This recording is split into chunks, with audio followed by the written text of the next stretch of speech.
It's a frightening reality for caregivers and a dangerous behavior for our most vulnerable adults. It's called wandering, and the Alzheimer's Association says it causes a patient with dementia to become lost or confused about their location. I'm Lee Zurich. And I'm Tisha Powell. When someone with a cognitive impairment like dementia wanders, law enforcement officers often play a role in finding them. Once the person is located, experts say their condition can make communication challenging, and sometimes interactions can escalate into confrontation.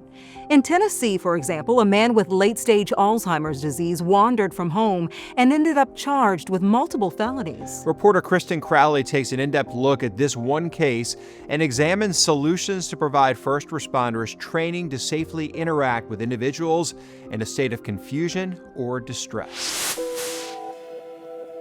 What I miss the most is that was my best friend. Kimberly Henderson cherishes the memory of the man who devoted 40 years of his life to her and 29 to his country. Her husband, George, is one of the nearly 7 million Americans living with Alzheimer's disease. He has probably the capacity of about a 4 or 5-year-old. Because of his illness, Kimberly says George has no memory of what happened on December 6th, 2024. Police want to know if you've seen this man on your screen. He's 61-year-old George Henderson. The TBI says he walked away from his home this afternoon. That night, a statewide silver alert was issued for George after Kimberly called the Clarksville, Tennessee Police Department to report him missing. The Silver Alert system was created to help protect missing persons who have cognitive impairments.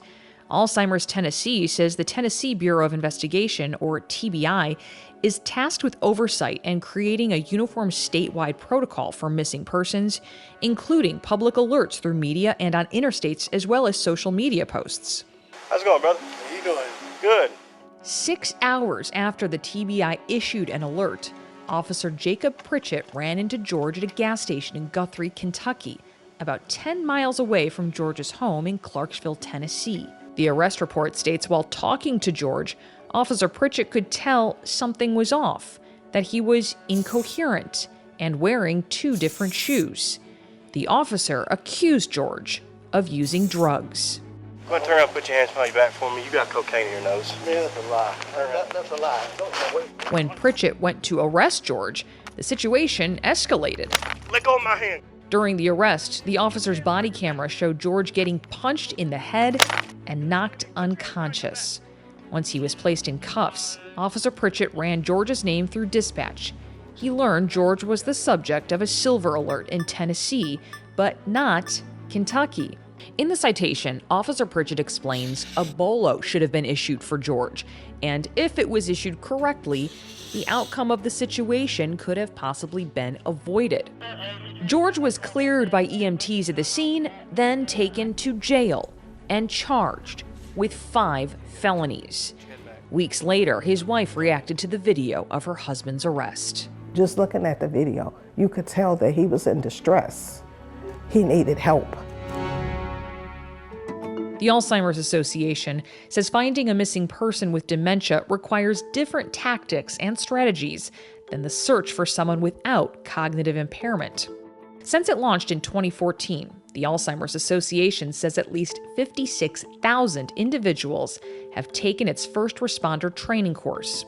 Spencer Hardin, advocacy manager for the Georgia chapter of the Alzheimer's Association, says specialized training could help firefighters, paramedics, and police identify and diffuse cases involving patients. First responders are going to have to respond to various situations that can range from something very simple to something very complex. And when you have someone living with Alzheimer's disease or dementia, you understand that the situation can escalate or be very different from something that you would normally respond to. Mansfield, Massachusetts Police Chief Ronald Sellon echoes Hardin. I believe there's tremendous value in this type of training. Chief Sellon is also an executive board member of the International Association of Chiefs of Police, a nonprofit organization of police leaders based in Alexandria, Virginia. The chief admits every community is a little bit different, but he's personally a champion for specialized training on dealing with the cognitively impaired. It gives them a much more broader understanding of the different nuances of the type of people that they deal with, and helps them to understand how they can communicate best. Communication that he says includes de-escalation techniques for officers. Introduce yourself, explain what you're doing, speak slowly, ask simple questions. He says the IACP offers no-cost resources on their website, including postcards and brochures identifying the 10 warning signs that a driver may have Alzheimer's or dementia and evaluating at-risk older adults. We're seeing an increasingly diverse community with more and more cognitive impairments, and as a result of that, we need to start investing time and sometimes money into identifying resources that we can use to help better prepare our first responders to help people. As for George, Kimberly says since his arrest, her husband's health has declined. She says she just wishes Officer Pritchett and the Guthrie police would admit what they did to her husband was wrong. Our family has gone through so much with this. In March 2025, a grand jury declined to indict George on criminal charges. The following month, Kimberly Henderson filed a civil rights lawsuit against Officer Pritchett and the City of Guthrie, Kentucky Police Department. In December 2024, City of Guthrie Police Chief Dean Blumel released a written statement. It said based on the information Officer Pritchett had, he handled the matter consistent with his training and departmental policy.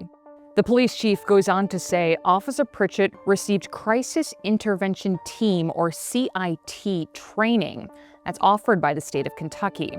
According to the Kentucky CIT website, the program provides officers with training to respond and de-escalate situations involving mental illness or developmental disability.